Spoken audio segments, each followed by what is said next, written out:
Hi, I'm Kristen Amdahl and welcome back to my studio and channel. In this video, I want to show you some tips and tricks for making one of my brand new patterns.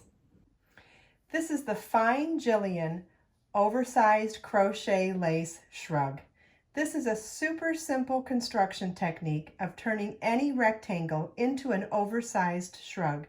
The lace rectangle is worked side to side from the center out.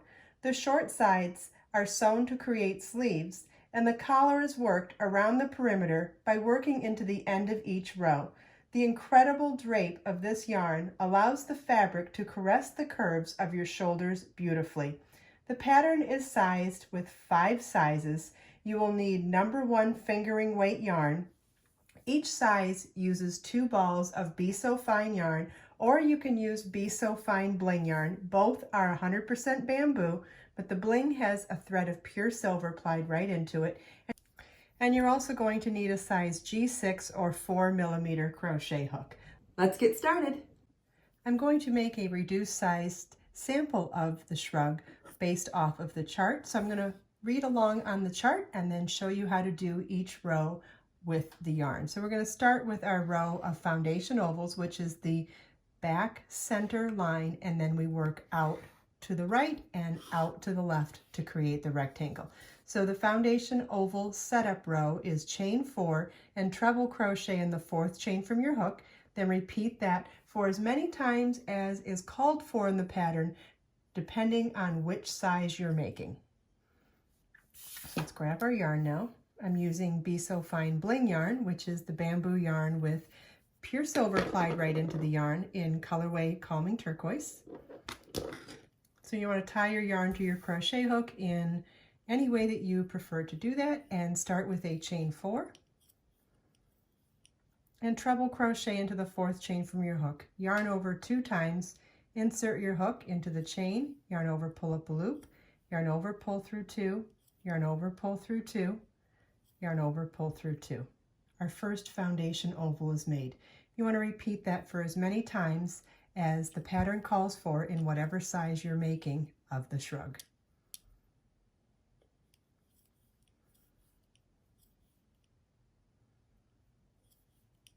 Now I have 2 foundation ovals done.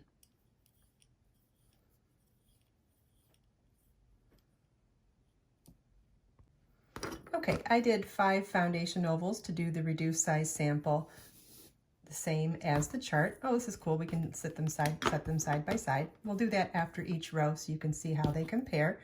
At the end of that foundation row, we're ready to begin row 1. Row 1 begins with slip stitch into the first foundation oval, chain 5, which counts as a double crochet chain 1, then 7 double crochets in the next foundation oval, chain 1, double crochet in the next foundation oval, chain 1, and we'll repeat that all the way across. On our last repeat, we'll work 7 double crochets in the next foundation oval, chain 1, and double crochet in the last foundation oval. So let's do that with our yarn now.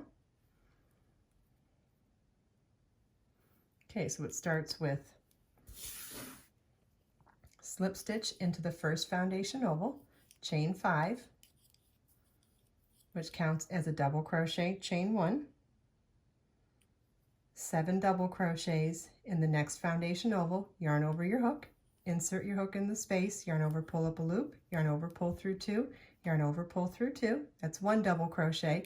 You want to do 6 more in the same space.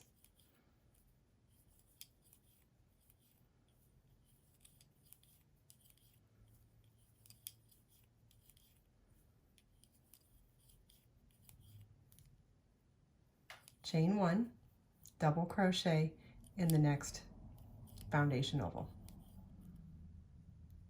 And we're going to repeat that all the way across.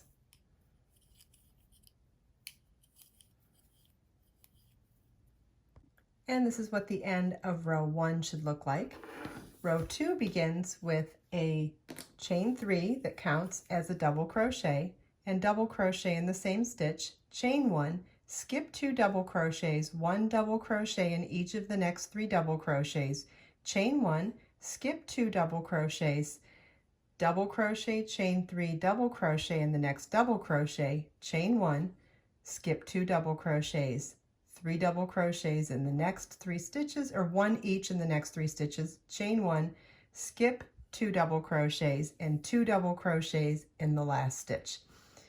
So our repeat across for this row is going to be from that chain 1 through the V-stitch, and then on the last repeat we replace the V-stitch with 2 doubles. So let's do that with the yarn now.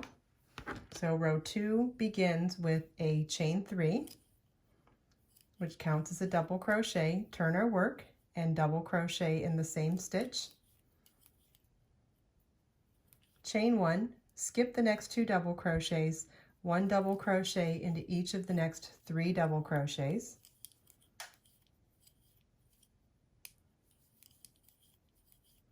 Chain 1. In the next double crochet work, double crochet, chain 3, and double crochet. Chain 1, skip the next 2 double crochets, 1 double crochet into each of the next 3 doubles, and now we're working on our repeat. You want to repeat that all the way across, and on your last repeat it's chain 1, then 2 double crochets in the 3rd chain of that beginning chain, which counts as the double crochet portion of it. And this is what the end of row 2 should look like.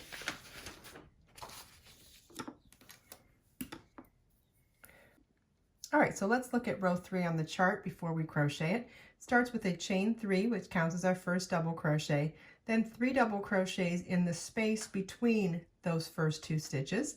Chain 1, skip 1 double crochet in the next, chain 1, skip 1, 7 double crochets in the next chain 3 space. Our repeat across the row is from this chain 1 through the 7 double crochets. So you repeat that across, and on your last repeat it's chain 1, skip 1 double crochet, 1 double crochet in the next stitch, chain 1, skip 1, and then 4 double crochets in that space between the last 2 stitches. So let's do that with our yarn now. Chain 3, which counts as a double crochet, turn our work, 3 double crochets in that space between the first 2 stitches,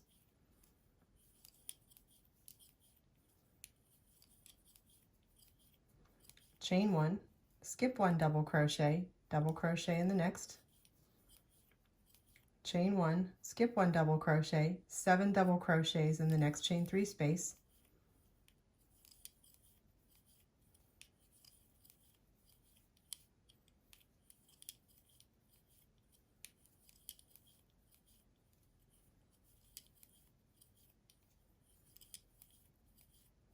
chain 1, skip 1 double crochet, 1 double crochet in the next, chain 1, skip 1, and 4 double crochets in the space between the last 2 stitches.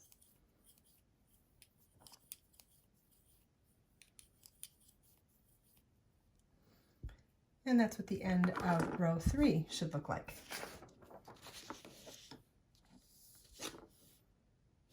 Row 4 begins with a chain 3, which counts as a double crochet in the next stitch, chain 1, skip 2 double crochets, in the next double crochet work double crochet, chain 3 double crochet, chain 1, skip 2 double crochets, 1 double crochet into each of the next 3 double crochets, chain 1, and skip the next 2 double crochets.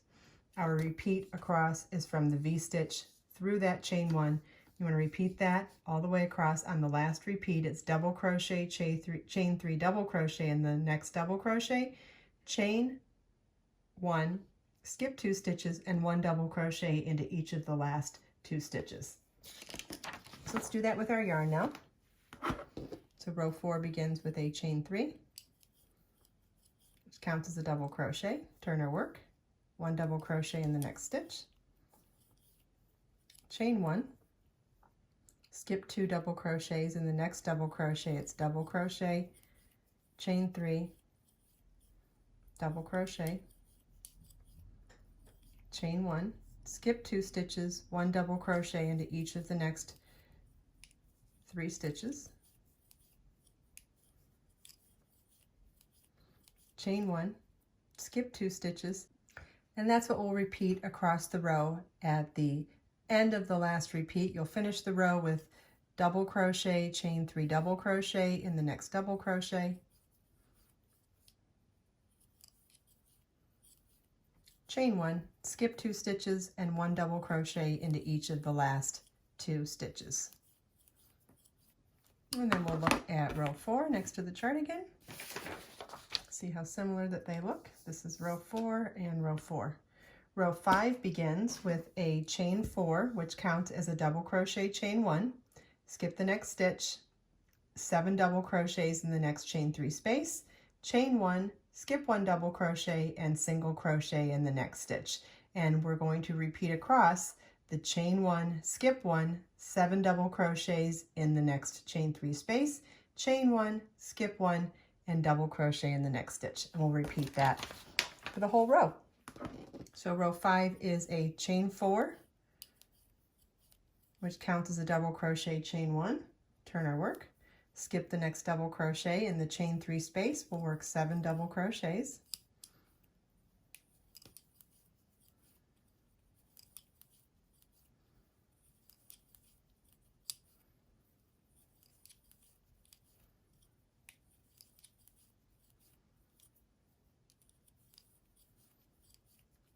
chain 1, skip 1 stitch, 1 double crochet in the next stitch.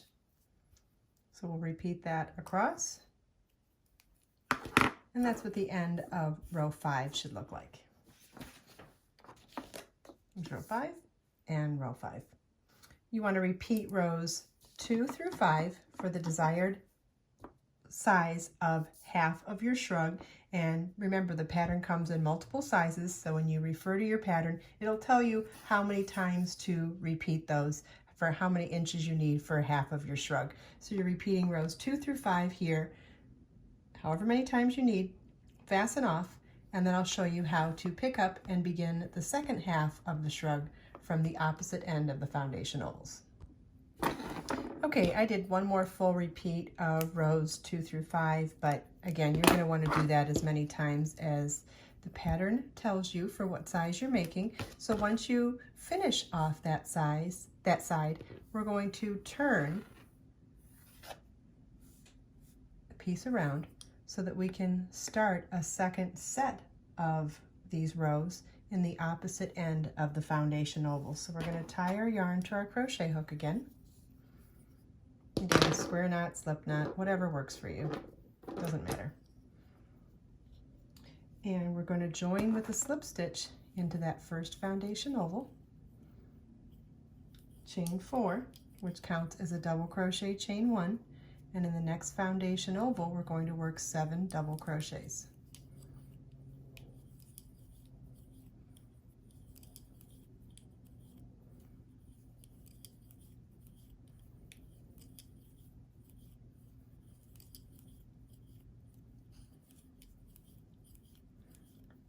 Chain 1, double crochet in the next foundation oval, and we'll repeat this across. Okay, so now you're going to repeat rows 2 through 5. However many times you repeated rows 2 through 5 on this side, you're going to repeat rows 2 through 5 that many times on this side, and then fasten off.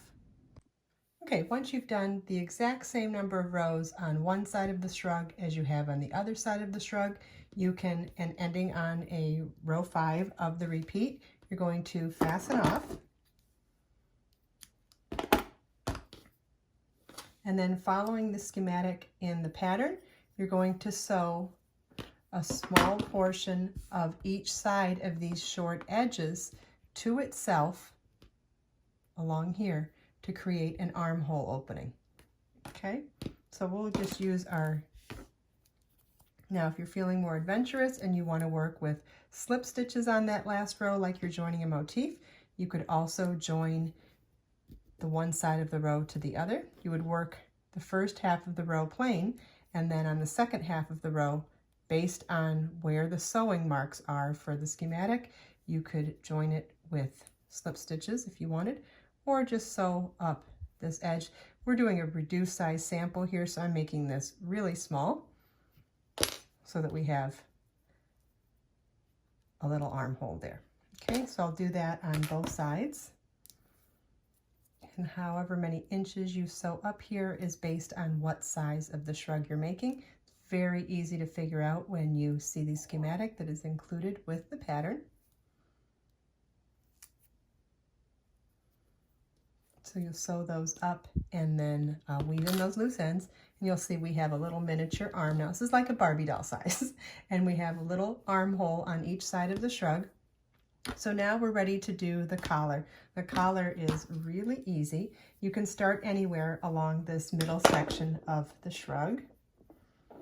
Okay, so we're going to be working along this whole opening here. Now, when you try this on, this has room for customization as well. If this feels too big on you at this point, you have this little bit of sleeve from sewing that short edge. If you wanted to sew a little bit of this portion as well to create a longer sleeve and a smaller body section, you could do that as well. You just want to try it on and see how it fits, but you could definitely sew up a little portion of this as well. I'll leave it open at this point. Okay, and so we're going to be working into the end of rows now. The end of rows, you're going to join with a slip stitch into any one of them, chain 3, which counts as a double crochet, and work a second double crochet in that same space. You've worked your way all the way around the perimeter, chain 1, and slip stitch to the top of the chain 3 at the beginning of the round to join. And that's what the end of your first collar round should look like. We've worked all the way around. So now round 2, we're going to slip stitch across to our first chain 1 space, chain 3, which counts as a double crochet, and work a second double crochet in that chain 1 space. Chain 1, skip the next 2 double crochets in the next chain 1 space, work 2 double crochets. So our repeat for the second round is chain 1, skip 2 double crochets, and work 2 double crochets in the next chain 1 space. And you want to repeat that all the way around. At the end of the last repeat, chain 1, slip stitch to the top of the chain 3 at the beginning of the round to join. That's what the end of the second round of the collar should look like. Rounds 3 through 5 are a repeat of round 2, and then you fasten off. I hope you enjoyed this video. If you have any questions at all, please feel welcome to leave them for me in the comments below. I have links provided in the video description for all of the things we talked about in this video as well. Let us make time to create, share, and inspire today and every day. I'll see you in the next video.